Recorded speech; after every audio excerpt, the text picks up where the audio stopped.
أعوذ بالله من الشيطان الرجيم. بسم الله الرحمن الرحيم.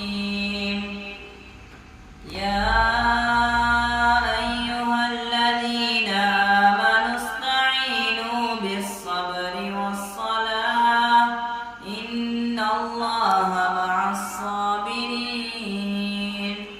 ولا تقولوا لمن يقتل في سبيل الله أموات بل أحياء ولكن لا تشعرون. ولنبلونكم بشيء من الخوف والجوع ونقص